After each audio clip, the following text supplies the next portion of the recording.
Lord our God, King of the universe, who sanctified us with his commandments and commanded us to engage ourselves in the study of Torah in the name of Yeshua Messiah. Amen. Thank you, and please be seated.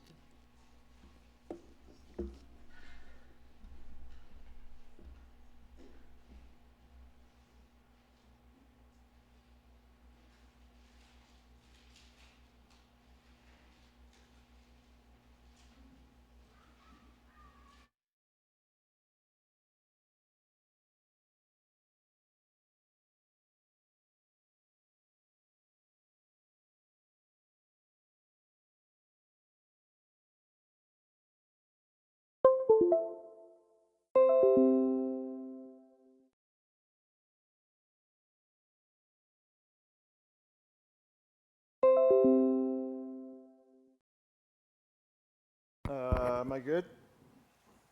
Can you hear me okay? 1, 2, 3. All right. Okay, so as you can see, I titled our message for today. I called it "Set Apart," and we'll talk a little bit more of what it looks like to live a life live for God. As you've noticed, probably going through the book of Leviticus, holiness is definitely one of the things that Elohim expects of us, and what the Levites were also expected to live a life that is holy. And today we're going to be talking a little bit more, as we read. We'll discuss a little more of what it was that they could not, certain things they could not do, especially when it came to if somebody that they cared about had passed away. They were not allowed to mourn for certain people, but other people, they were allowed to mourn, or in fact, it says defile themselves. And of course, so if you're defiled, then that means you're no longer set apart for the God of Israel that you have been called to serve. And so my title, I called it "Set Apart to Represent Yeshua." As clearly that is what we are called and we are supposed to do. In fact, if we look at the Levites and the high priest, which we'll also be talking about a little bit more today, it's interesting to see how, if we look at Yeshua and look at the high priest, how he is really representing Yeshua. Now, of course, there are some things that a human high priest cannot do because of his fallen nature, that Yeshua was able to do, who also, we know, took on humanity while he was on this earth. And we'll look at a few examples of that today. So, how are we able to show that we are set apart to represent Yeshua? Right? That's should be one of the first things we should ask. How does this look in my life? And today's portion clearly talks about the sanctity of the priests. So, I guess logically we would start by looking at that. But we should also see how did we, and I know we discussed this a little bit, so I won't spend much time, but I think it's good to remind us of what that looks like and how what they were supposed to do so that Elohim would see them as set apart, and he would honor what they were doing and accept it. So when we see the expectations placed upon the high priest, we can get a better idea of the holiness of Yeshua. What do I mean by this? The high priest could not defile himself as he was to represent the people.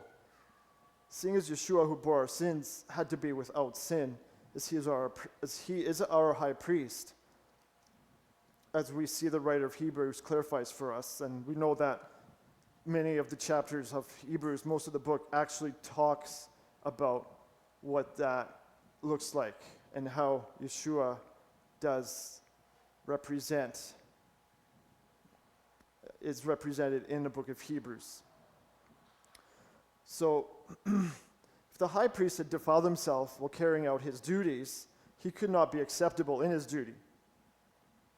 Right? Because clearly the fact, and we already know that, my next slide here, we'll look those up in a little bit. We clearly know that a fallen human like us cannot stand before a holy God without being seen as imperfect, because he cannot have that in his presence. So clearly the fact that Elohim would choose to allow a man born from the fallen race of Adam is an amazing act of grace that is beyond our ability to fully comprehend it. And this man would stand before a holy Elohim representing man as undefiled, in this case without sin. We know, and let's turn there, we know that no man is without sin, as Paul talks about in Romans 3:23. And most of us, I'm sure, have memorized this, especially those of us who grew up in Christian backgrounds, right? This is one of the Romans road verses that you would use if you wanted to start a discussion with somebody about how sinful they are and how we don't measure up to who God is. And here it's just talking about who we are. Okay, for all have sinned and fall short of the glory of God. And then another one is in 1 John 1 verse 8. If we claim to be without sin, we deceive ourselves and the truth is not in us. Let's go there. John 1 verse 8.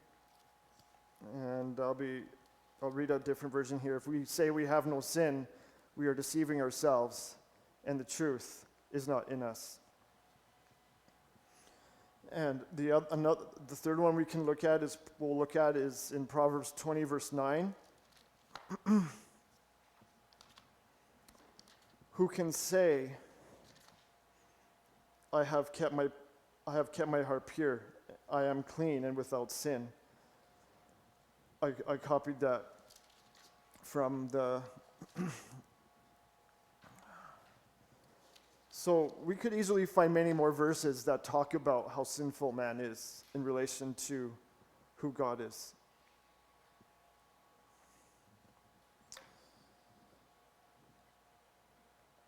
Now, since it is clear that all of us are sinful from birth, as Psalm says in 51 verse 5, surely I was sinful at birth. Let's read the whole thing. For I know my transgressions and my sin is ever before me. And verse 7, I'll also read that. Actually, I'll read verse 6 and 7. Against you only have I sinned and done what is evil in your sight, so that you are just when you speak and blameless when you judge. Behold, I was born in iniquity and in sin when my mother conceived me.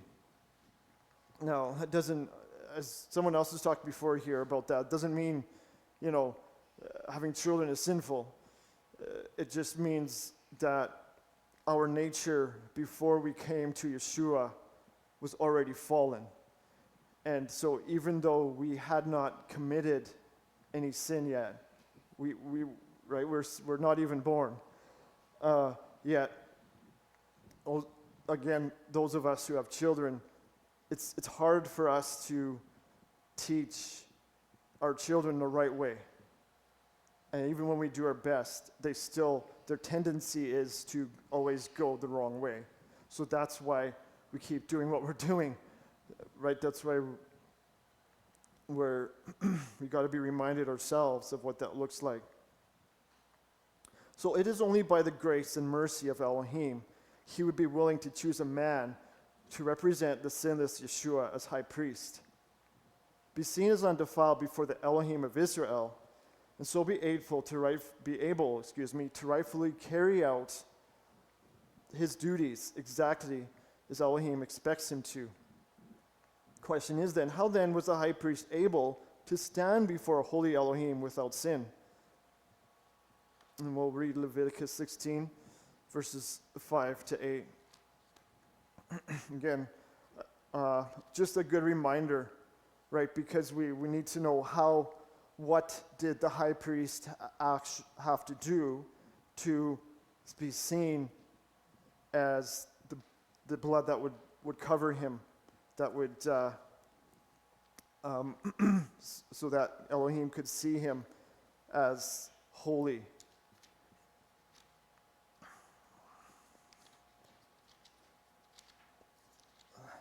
And also, so that way, because it even talks about there the Israelites themselves. And there was a bull and 2 goats. And I'm going to start in verse 5, reading to verse 8.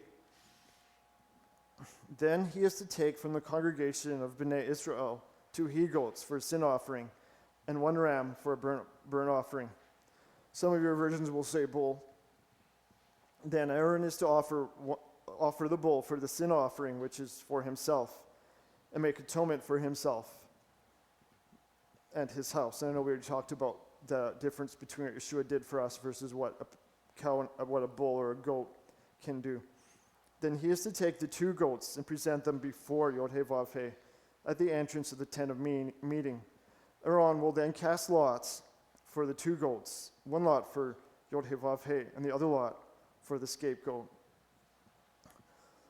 So, and if you read the rest of it, it talks about exactly what happened.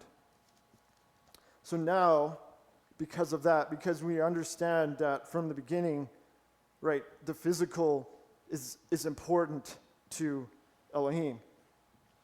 That's why the high priests themselves were so focused on what I can do and what people can see me do. And we'll talk a little more about that, but they kind of lost their way. As we read in Leviticus, the animals brought were considered clean for consuming and perfect. Notice that our Torah portion speaks of the fact that any member of the Levites, so this is going back, we're jumping up to our Torah portion for today, 21, talks about the fact that the Levites could not practice his duties if he had any type of blemish as prescribed in the Torah. He was allowed to eat his portion. So, right, if they had some where those dwarf back, right, it goes through different details. We'll mention all of them. If you want to read it again, you can. That would mean he was unholy, that he couldn't fulfill his duties. Right, and so, but he was allowed to eat his portion because that was what Elohim had promised. And still that remains the same today. And we know that they are still looking for a perfect red heifer because they are preparing for the time when they do plan to, as far as I understand, rebuild the temple one day. So they have to have everything ready. They need to know exactly how to do it. So they're already, going over what it talks about in Leviticus. So clearly, as was read in Ezekiel today, the sacrifices are coming back just as prescribed. And they will be carried out. Now, again, we're open to this because we understand it and see that right? No blood or no animal can do what Yeshua did. So that's one reason why it's okay for the sacrifices to be reinstated. So whether you some might have a hard time with that, but you can read it. And it's clear that Ezekiel talks about it, and we know that what Ezekiel wrote, Elohim wrote down for us to understand that it will happen again one day. So because of this then, and because of the blemish that we have, we notice that we were already blemished because of the fall of sin. And interesting, the first sacrifice that we hear about is in the beginning. He doesn't say how he kills the animal. He just says he killed it. He used the skins to cover Adam and Hava. So he had to kill a creation of his. But this creation would now cover them so that he could still have that relationship. Now, of course, it didn't change the fact that they were kicked out of the garden. So from the beginning, a perfect sacrifice had to be sacrificed. The first perfect sacrifice was the one Elohim carried out when he slaughtered an animal to cover the nakedness of Adam and Chava. And he would later give the exact details, Leviticus, for how to carry this out. The high priest is now seen through the justice of Elohim as without any blemish, again, because of the blood. As the high priest is now seen able to fulfill his duties, he could not defile himself for any person except where Elohim gave permission. So the reason then that the high priest couldn't fulfill his duty wasn't because, right, he couldn't have necessarily had somebody else do it for him, but it was because he was expected to be holy during that time. Because outside of that, it would have been fine for him to mourn, to mourn for one that he cared about, whether it was a sibling or his spouse, or whether it was a close friend, right? He would have been able to go to the where they would bury him, right? Because even today, if you read, they consider one of the greatest mitzvahs in Israel and amongst the Jews is you actually will stop if you see a burial happening. So even though you weren't invited, they say you should actually stop and join because, right, you're actually honoring that person. You're actually saying, life is that important. Even though I can't do anything for you, I'm going to stop and honor that life. So, but in this case, it was very specific that they were asked to carry out their duties. And you cannot carry out your duty properly in front of Elohim when you're not in the status that he expects. And to keep that status of sanctity, they could not mourn for certain relatives or friends. So then, interesting one came to my mind. So then we have to look, John 11:35, it says there, Yeshua wept. Let me go there. Right, and he wept. This is the story of Lazarus. So why was he allowed to weep if he's already acting on behalf of us? Right, if he's already acting, if he's the one who's to, one day would stand before Elohim and bring right, that we would be seen as perfect, as able to stand before his Father. How could he do this? I believe it does show part of his humanity and his Godhead at the same time. Because at this time, right, he hasn't gone back to the Father yet. And so just like the Levites or the high priest, when they were not expected to be carrying out their duties, they had more freedom. to do these things that otherwise they wouldn't have been allowed to have the freedom to do. So same with him. He can mourn his good friend, because it talks about how, right, he would eventually raise him from the dead. And interesting, right, how it says that you cannot go near a dead person, right? So again, he raises him, so he shows that power, yet he's still in that power, he still shows his humanity. And he still shows us that he can still care. Because it talks about, because here he is, he's actually weeping for Lazarus, his friend. He's also weeping because he sees the other people around him who were weeping as well. The sisters were weeping, and other of the Jews who were there were also weeping. And it moved his heart.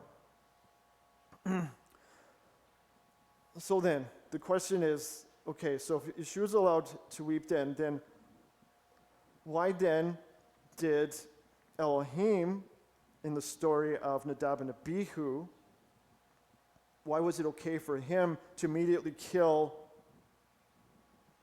them? Again, because if we understand the situation, was that they were now in a place where they were expected to act in a certain way. And they knew the right thing to do, and they still did what was wrong. So Elohim was still just, even if we can't fully explain it, for immediately, I believe, killing them in that situation. Because then it says they offered strange incense. What that incense looked like, we don't know. Why it was considered strange exactly, we don't know all those details.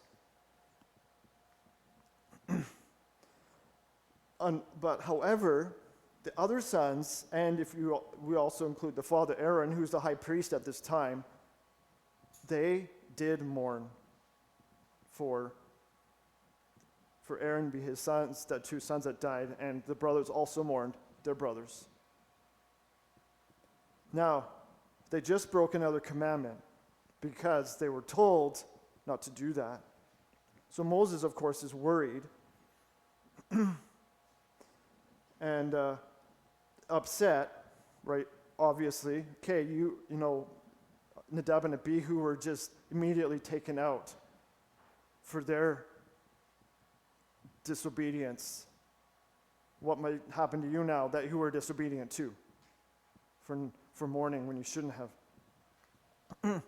So when Moses gets upset because of their complete disregard to what they were told to do, Aaron lets Moses know that because they could not help themselves from mourning their deaths, they felt it would be better not to act at all. And his reason seems to satisfy Elohim. Moses also accepts the rationale in the situation of Aaron on behalf of all of them. So the reason I mention that is because it shows that even though Elohim had just killed them, he still has compassion on the people who are mourning the death of their loved ones. And we do know that is okay for them. It is okay for the priests to mourn their deaths. It wasn't okay for Aaron specifically. But, so that's why I do believe Aaron did the right thing by not doing anything.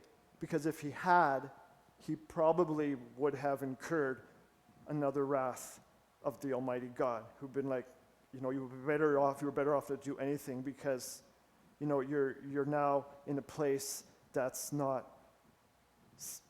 is unclean towards me.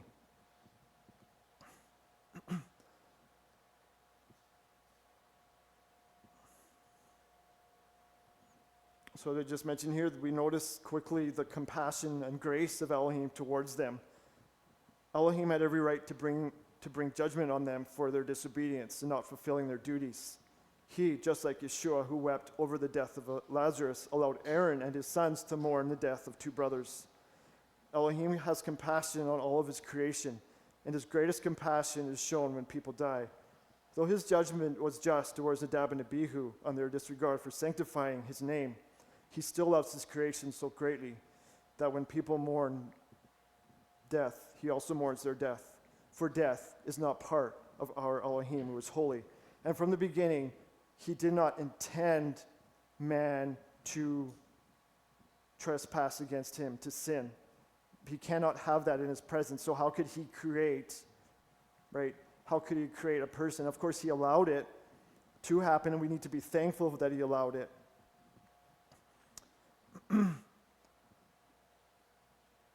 This then is one reason why I believe Elohim told the high priests they could not defile themselves. This defilement would have happened when they went to see the death of a close family member.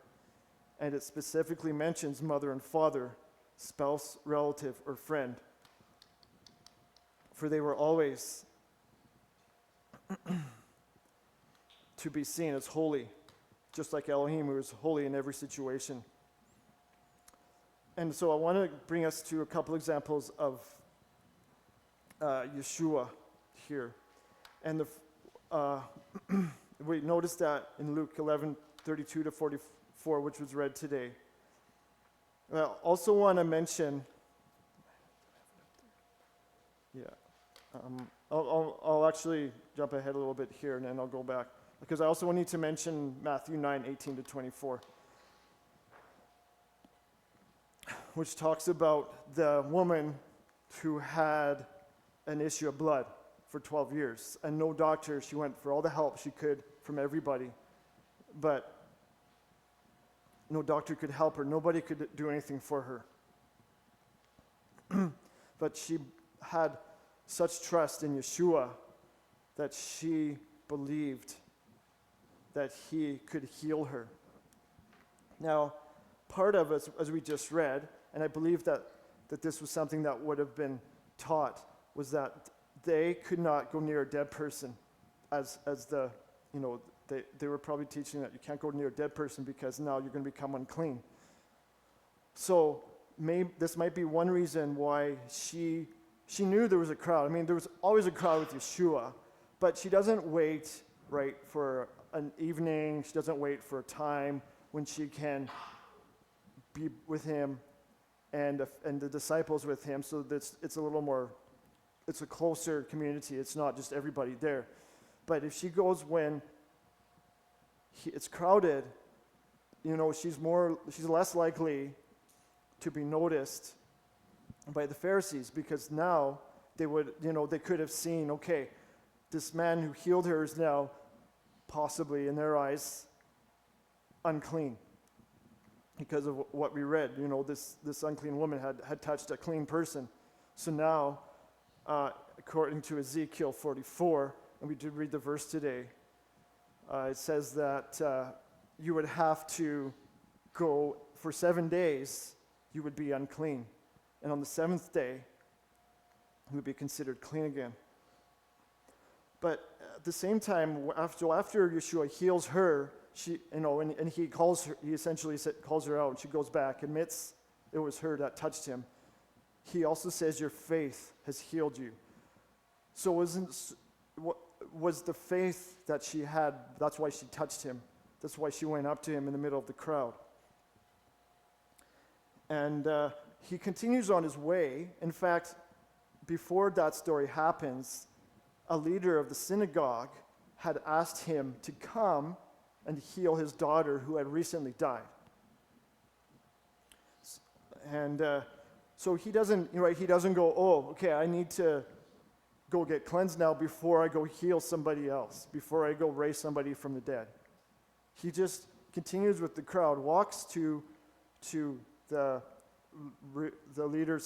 synagogue leader's house, heals the daughter with a few witnesses there. Yeah, and but the question then is, if we look at what's going on in our Leviticus one here, according to what man would say, how could he do that? How could he even approach his father, who he would pray to and ask, right, that she would be be healed. How could he do that if he's supposedly unclean? So, let me go back here. He could only do that if he was still considered clean, if he had actually not become defiled. And so what we notice here is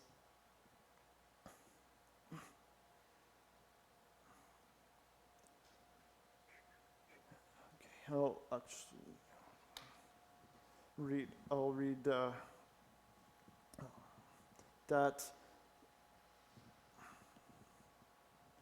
while witnesses were there, she is immediately raised from her sleep to life. Our uncleanness cannot bring uncleanness to one who is always holy, for death cannot conquer what is holy. We see then that fallen man has to stay away. Now, I want you to know it's fallen man, all right? Yeshua is the only man that can rightfully claim that and claim that we know that he isn't fallen. No other human being can claim that right. So, a fallen man has to stay away from any type of blemish while carrying out the duties as the high priest. For fallen man is not yet perfected as Yeshua, who is always perfect. So here he is. He even touches the girl, and she's dead. Again, another unclean act that he just did. You wouldn't have got close to the dead person. Can't imagine actually touching them now. He did both. So according to the Pharisees, he would have broken so many commandments that they would have been trying to say, oh no, okay, here we have something, but they couldn't. They had nothing on him.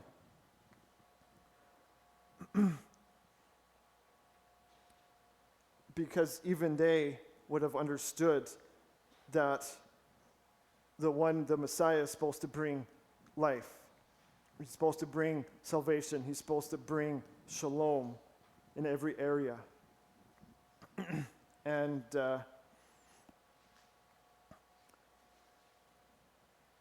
so in Ezekiel 44, which talks about I'll go up there, and we noticed that the first thing it talks about is the prince. He's going to come through the east gate. At this point, the east gate in Jerusalem is closed. Nobody is allowed to enter it. He will be allowed to enter it because he will be the one allowed to sit on the throne. And this prince, obviously, although it doesn't mention the name of this prince, but I'll just read it here. Then verses 1 to verse 3. Then he brought me back to the outer gate of the sanctuary looking east. It was shut. Yodevave said to me, "This gate is to be shut. It must not be opened. No one may enter through it. For Yodevave Elohim of Israel has entered through it, so it is to be kept shut. Only the prince, since he is a prince, will sit there to eat bread before Yodevave. He will enter by way of the porch of the gate and go out the same way." We're still waiting, right? The prince is the one who's going to actually take the throne, has the right to take the position on the throne. So, if we also read in Revelation where it talks about Yeshua coming and setting up his throne, that's why I believe, based on those two texts, that this clearly is talking about Yeshua. And unfortunately, though, we do also see in this chapter some changes that were made, because originally all the Levites were asked to carry out the duties of the high priest and the other duties of the priests. But unfortunately, we know that they had turned away. So I'll just read here quickly what I wrote. Israel had not carried out what their Elohim required of them to do.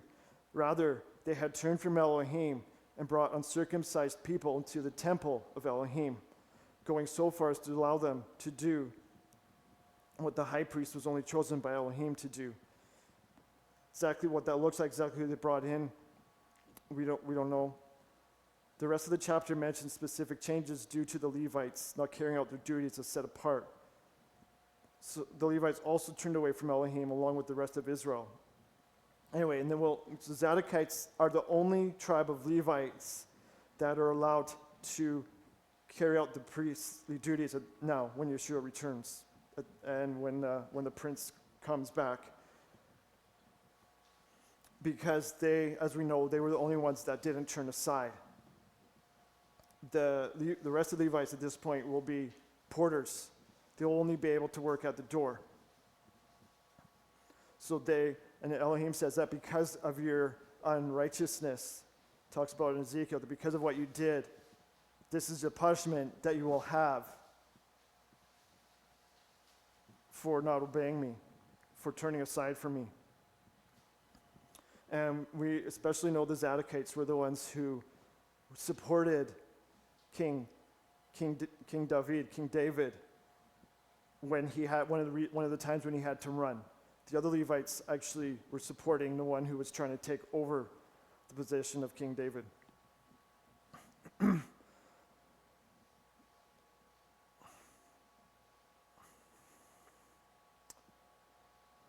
And we also see here that in Ezekiel, he again mentions the fact that there were only certain times where they were allowed to defile themselves. But it also mentions a few more. But notice again in this case, it's they're priests. They're not in the position of the high priest anymore. Yeshua will now fulfill that as he already is for eternity. So in the 7 days, interesting, as I said, in Ezekiel talks, we read earlier, that common theme is throughout not only the Leviticus, but we also see in the book of Genesis, because it seems to be that 7 represents completeness. So after they went through their cleansing for 7 days, they were now complete, right? Just like we're here today celebrating Shabbat, because it's the day that Elohim said at the very beginning that he will honor, and so he expects us to honor it. So so for Isaiah, the other portions that were read, again we see there that of comfort, right? Again, Yeshua, he's the one who will bring the comfort, but unfortunately, at that time, we also noticed that they had rejected Yeshua. So even though their comforter had come, as Isaiah 40 talks about, they had turned away from him. And we also notice here that the people continued to marvel at what Yeshua did and how he taught them, because he didn't teach the way any other rabbi taught. He didn't go to this rabbi or that Pharisee to be like, okay, what should I do? How should I act? He spoke with authority, and Isaiah 40 mentions that, who will give him counsel? Who said, okay, this is what you're supposed to do. Clearly, Yeshua in every way shows that very thing. And I do believe that the Pharisees and the Jews at that time realized that he was living and completing what Isaiah 40 says regarding this one who can just blow and things will disappear, where we're like nothing to him. And so that's the other reason why I believe that the Pharisees were that much more upset that this human who was raised by Joseph and Mary, and that Joseph adopted him, that now he would be somehow equal to the God of Israel. How can a human be equal, right? The only way you can see it is if you see it through faith. You can see how he is equal. But if you can't see that, you're going to miss the fact that now he is bringing you peace. He's bringing you the very thing that Isaiah 40 talks about.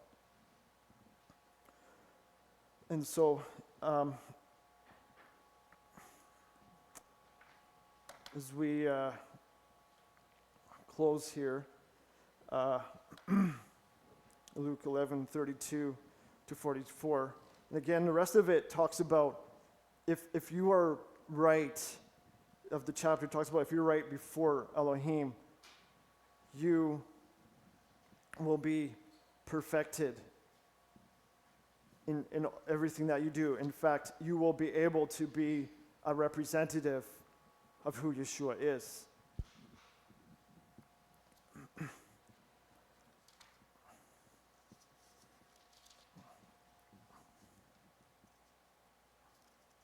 And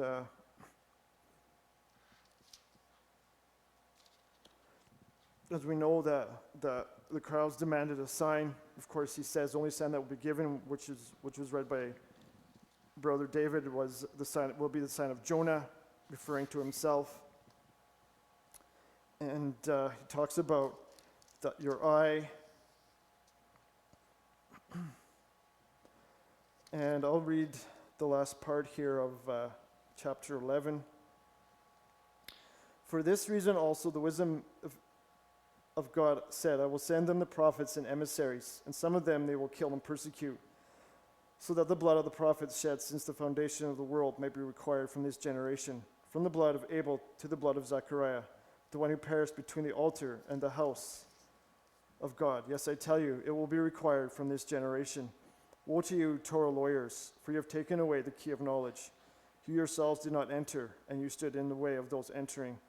When Yeshua left there, the Torah scholars and the Pharisees began to be very hostile, interrogate him many issues, plotting against him to catch him in his words. And why would they do that? Only because they did not have the light inside of them. And so notice that the rest of the chapter fits very well with the idea of how Israel was called to be set apart. Fortunately, Yeshua makes it clear that they had lost their eyesight somewhere along the way in this portion, and says that we need to hear the word and do it. And we also need to take greater heed to keeping our conscience clean before him, because Elohim made everything that we have. We should see that Yeshua is trying to call the Pharisees to be what true Israel has always been, a light in the darkness. Not by outward appearance only, rather from the Spirit out, and then the world will see the light of Yeshua around us. So how can we make this applicable to us today, right? We're not Pharisees. We don't have a temple. We're not Levites, right? We don't have the temple. We're not asked to do that. But how is that relevant for me today? How in my everyday life can I honor him? Well, one of the things we're doing, which is the fact that we're here today, is showing that we're set apart. As I told earlier in the beginning, God said that he rested on the seventh day. Another is to keep his feasts that are prescribed to us in the scriptures. And Yeshua also kept. During his time, there were different sects who kept it differently than the day Yeshua kept it. And if you do research, you can find that there were, even today they still exist. These ones say, oh no, it shouldn't be this, it shouldn't be that. Why? How? But if people ask me that, the best answer I give is if Yeshua did it, I should do it. Because it doesn't make sense that I would say, oh, I believe in him, and then act differently than what he said, or try and be like, well, really, Yeshua didn't know what he was talking about. The carrots are right. Or these other people are right. Another way is the food we eat, right? We try in our best, each of us, I believe, to eat according to Scripture. Of course, it's hard, in Canada, where most countries in the world, right? unfortunately add a lot of things we wish they wouldn't. But why are we doing this, right? We're doing this to keep our conscience right before Him. It's, one example I can give is that when Jordan and I were first married for a few years, and we had a decision to make, and the decision was, she was working at a place, and before it was fine. They weren't bringing in any kind of spiritism or any new age, but they started to. So I decided that your heart, your conscience is more important to me than the money that would be coming in if you continue doing that job. Because now even if you didn't agree, even if you're like, no, I'm not going to participate it, just by being there and knowing that your children who you're taking care of are there, you are, in a sense, saying to other people, well, sure, she says she doesn't support it, but really, she's still here. There's kind of questions like, if you don't support it, then why are you here? Why are you allowing any way to be somehow associated with that? So now, because of that, both her and I were able to keep a clear conscience because we didn't have to deal with that reality that maybe Elohim would have been like, So I'm grateful we made that decision. So the other one is we always need to have an answer for the hope that is in us. And right, some of us we'll all have a different answer. But if somebody asks us a question at work, or if we're just on the street that somebody we run into on the street, that a little more often, obviously, it's probably not going to be a complete stranger. I shouldn't say that, it might be. If they come up to you, you can be like, this is the hope that's in me. This is why I can be so calm in a world that every day is getting worse. At least it seems that way. We know that the end, but it's still getting worse. And the final way is to be patient with those who we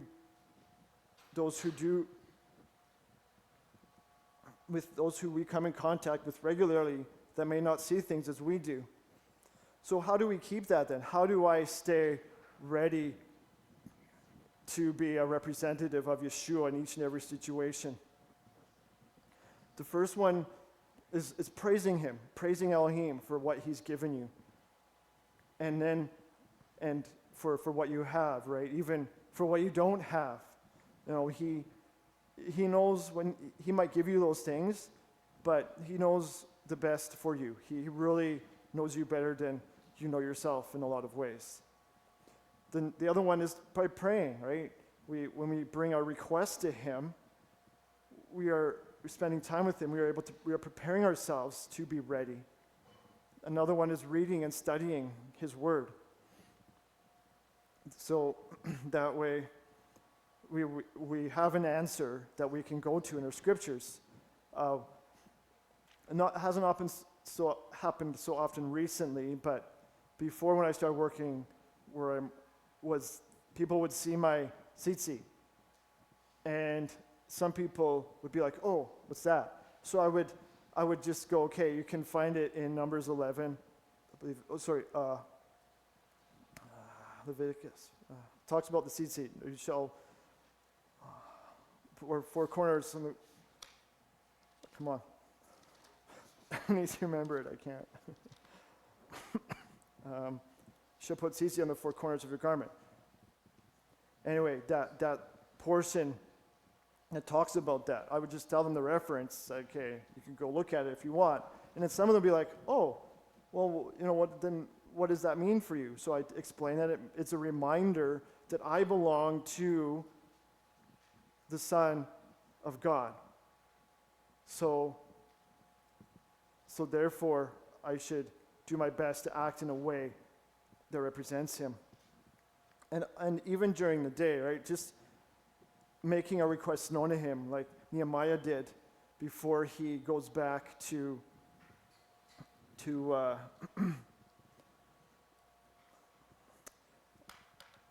help with rebuilding the temple. He was constantly in a attitude of prayer. And as I believe Song of Solomon put it very well, and this is the last verse, Ecclesiastes 12:13 says, "After all has been said and heard, fear Elohim and keep his commandments, for this applies to every person." So may we continue to prepare ourselves that every day we know that we are being a representative of Yeshua as he has called us to.